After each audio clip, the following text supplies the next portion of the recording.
Hey guys, Boney McBonerton here, and welcome back to One Thing I Hate About Every DBD Killer, Volume 2. Now before we officially start the video, I just want to genuinely thank you guys. Okay, 1,016 views is nothing to sneeze about on this channel. Oh god, why did I say that? That sounds so fucking dumb.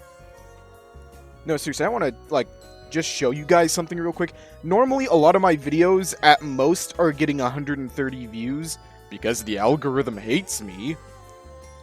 But this video, I'm very happy to see, did 1,000 views. I'm so glad that the channel is starting strong, or at least it was before the YouTube algorithm utterly dunked on us. Went from 15 views to 5 views, and then back up to a healthy 7. Actually, I just realized I should probably be saving the complaining for the actual video. So without further ado, here's Volume 2 of One Thing I Hate About Every DBD Killer.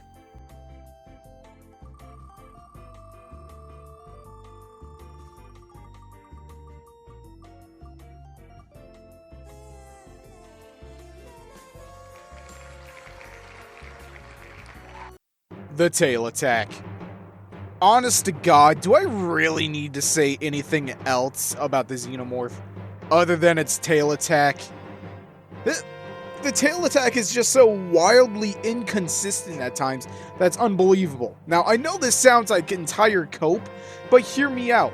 I remember seeing a tweet from someone being like, oh hey, Xenomorph is almost S tier, why don't I see more people playing it? My answer? The tail attack.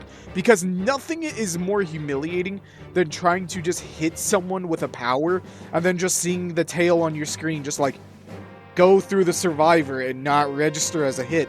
And that's the thing, instead of registering it as a hit, instead it registers this weird yellow line above the tail itself as a hit to properly measure what it is. I think it's very telling that you got such a killer with such a unique and inclusive power that both survivors and killers can play on both end, and it just feels amazing. Only for people to be like, yeah, you know what, this ranged attack kind of garbo. I don't want it. I don't want to play it. There are people there that do take the time to learn the very janky mess that is the tail attack, and for those of you, kudos, but for me, it's just, the tail attack is the definition of hit or a miss, heavily leaning towards a miss.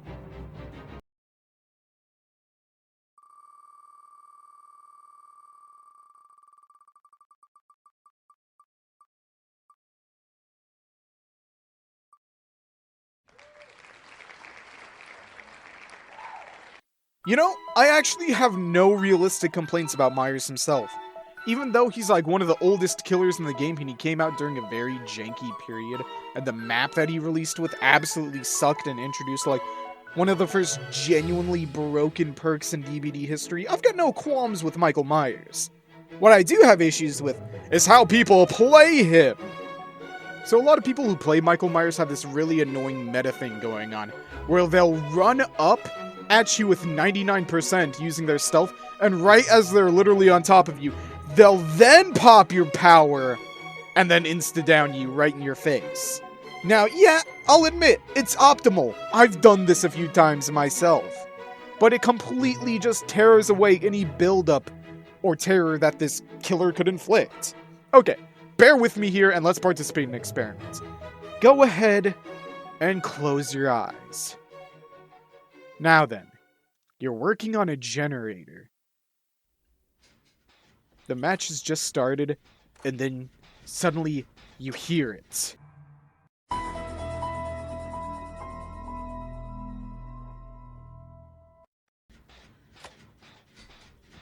You stand up, you get off the gen, you quickly look around, because you realize he could be anywhere, but you do not see him. You do not see the white mask amongst the darkness. So you must assume he must be watching someone else. So you go down, you're at the gen again, and suddenly, out of nowhere, you hear it again.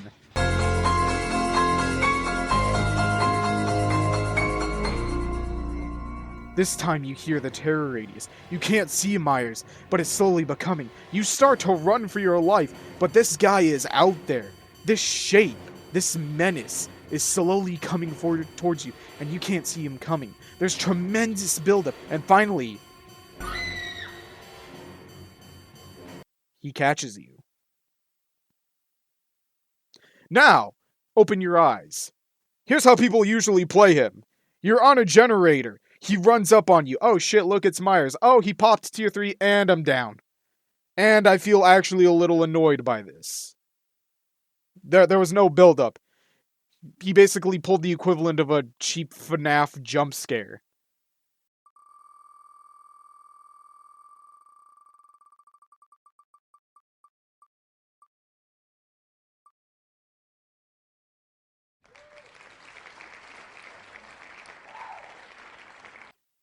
Hey, remember in the last video where I spent like a good portion of part 3 shitting on people who play Nemesis as chronic tunnelers and campers and sluggers? Yeah, for some unknown reason, clown players end up living up to that name exactly. Apparently when you play as the clown, you have to play as the clown as much as possible by just being an otherwise dogshit player. But I guess it can't be argued considering that most of the time, clown is an easy killer.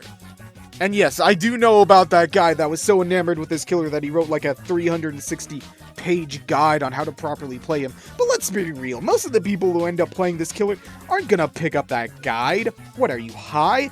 Hell, half of them don't even realize they have bottles to help speed themselves up unless they're carrying survivors. Most of the time it's just throw purple bottle, slow down survivor at a loop, just hit them, down them, repeat. And if you're tunneling and camping, it's basically an easy win. Also, what is up with these guys, like, playing clown during PTBs? Like, honestly, like, I know you're oh, so funny. You're on the PTB and you expected the new killer, but it's me, the clown. But honestly, what the fuck? What is wrong with you?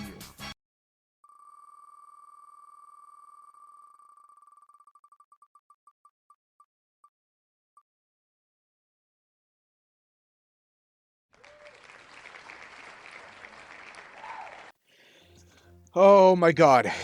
Vecna. I was originally going to talk about how his ranged power sucks so much ass that it made the artist's ranged power look actually viable, but then I remembered the achievement hand-eye coordination.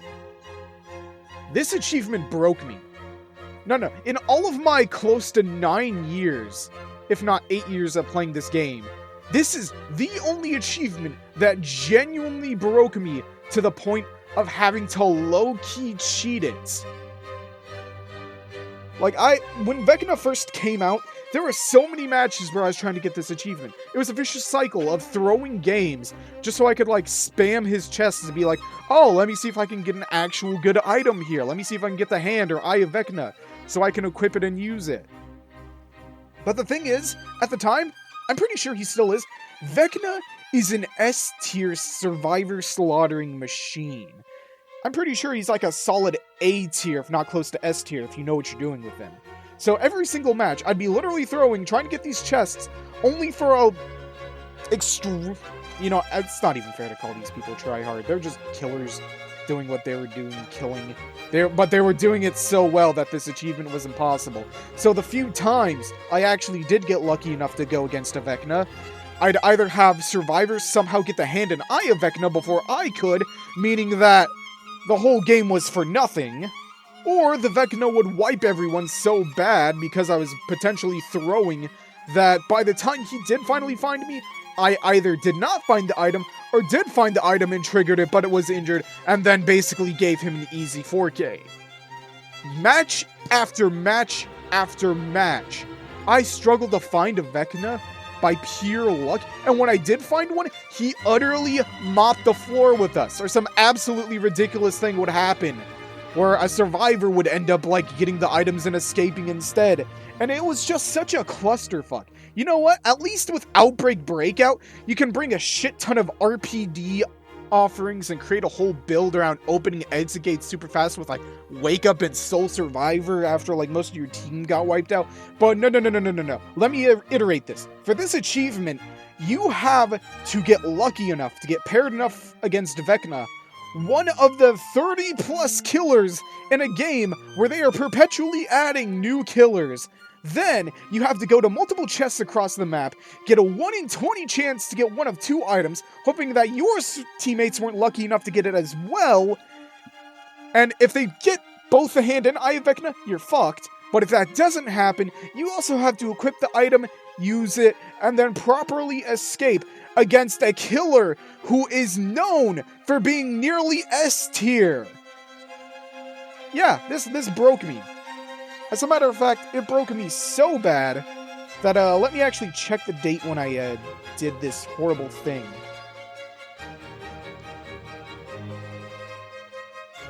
Yeah, that on June 21st, 2024, I decided, you know what, I genuinely have suffered for, like, quite a bit trying to do this. I am going to cheat in this achievement using Sandpicker.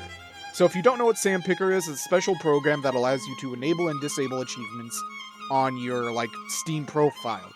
I personally use it just to, like, turn off achievements so I can, like, re-earn them later in later videos, like, Fallout and such, which, you know, most of the time doesn't work. But hand-eye coordination. This achievement was so bad for the first time in my Dead by Daylight career, I had to cheat an achievement. I had to cheat an achievement because I was so perpetually fucked over by it that I had habitually felt like I had earned it. Like I was like, you know what, I have suffered enough. This is a bullshit achievement from a game company that is clearly hating on achievement hunters, so I'm just gonna get this achievement. I'm going to turn it on myself and be done with it, just so I don't have to suffer anymore. Now, I can imagine you being like, oh, Boney McBoneyton, your other, one thing I hate about every killer video, you actually said that you properly earned every achievement. Well, I technically did. Hear me out. So A, I earned it in the PTB footage, and B, I unfortunately didn't have this on camera at the time, but I was playing casual matches and we got a Vecna on, God, what's that map called? On the one with a theater, and we actually got like a 4K escape against like a baby Vecna that didn't know what they were doing. And with the Eye of Vecna, I was able to sneak past him and get through the exit gate.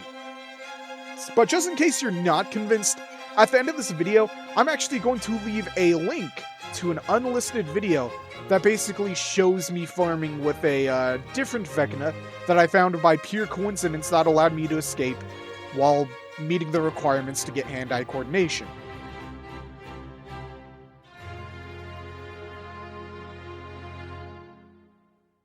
Alright, so editing this video, I kind of realized I needed to emphasize on more how severely this achievement had messed with me. To give you, like, an idea of how bad it was, I have done, quite literally, every other achievement in the game.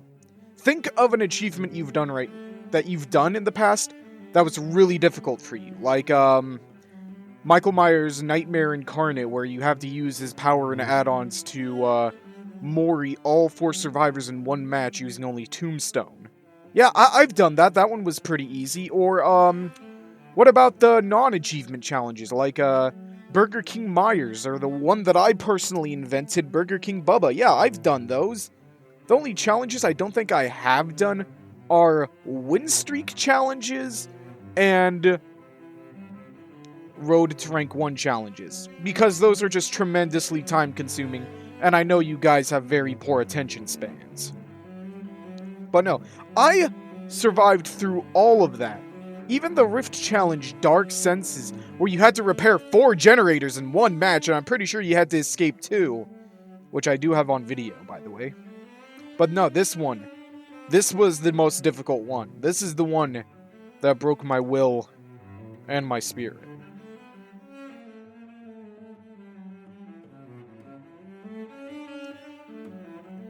Alright, well, this has been Boney McBoneyton here, with One Thing I Hate About Every Killer, Volume 2.